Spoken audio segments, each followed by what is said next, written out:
Bonjour, bienvenue à la leçon entreprise deuxième partie de la formation découverte professionnelle de Optrocom Training. Comment fonctionne une entreprise? Deuxième partie. Mise en place du projet, service achat, il commande les machines et les matières premières. Service ressources humaines, de nouveaux postes doivent être créés. Le service des ressources humaines identifie les besoins en compétences, propose les postes en interne, met en place les formations nécessaires et lance un recrutement.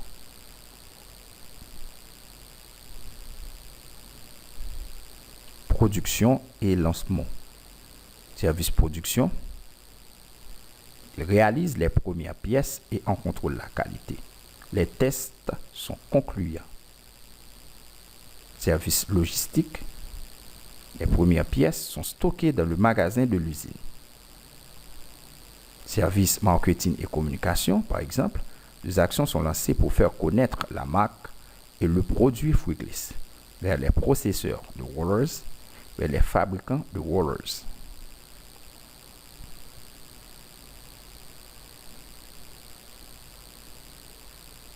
Vente et développement,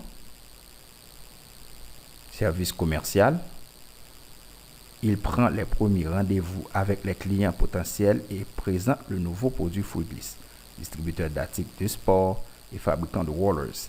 La société Oula, fabricant de rollers, et les magasins de sport Olympe seront les premiers clients de Fouiglis.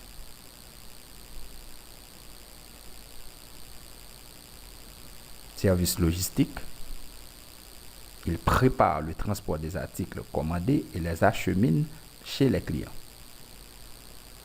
Service financier, il établit la première facture.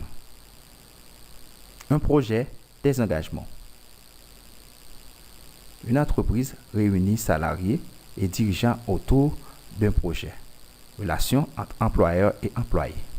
Dans cette organisation, chacun a un rôle à jouer et une part de responsabilité qui est associée. Si l'un ou l'autre ne respecte pas ses engagements, l'ensemble de la machine s'enraille ou la chaîne. La performance et la suivi d'une entreprise sont liés au respect des droits et devoirs de chacun. Le cadre des relations entre l'entreprise et les salariés ou employés est défini d'une manière générale par le Code du travail, les conventions collectives et le règlement intérieur. Le contrat du travail décrira les missions, la rémunération, le lieu et la durée du travail. Pour l'entreprise, il s'agira de quoi? L'entreprise, verser le salaire correspondant au travail effectué, respecter le code du travail et le contrat passé avec le salarié, s'assurer de la sécurité des salariés. Autour de l'employé, c'est-à-dire envers l'entreprise, effectuer le travail demandé en respectant les instructions de l'employeur. Respecter les clauses du contrat de travail et du règlement intérieur. Autre obligation fiscale.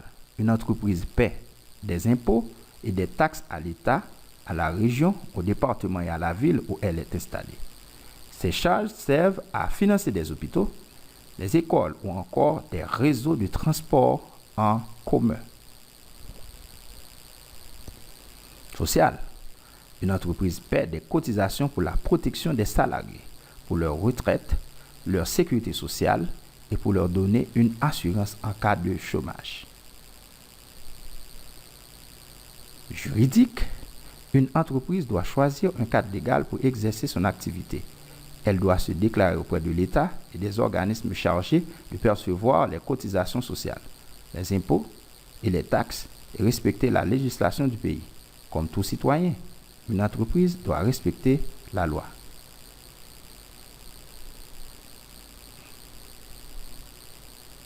L'entreprise actrice du développement.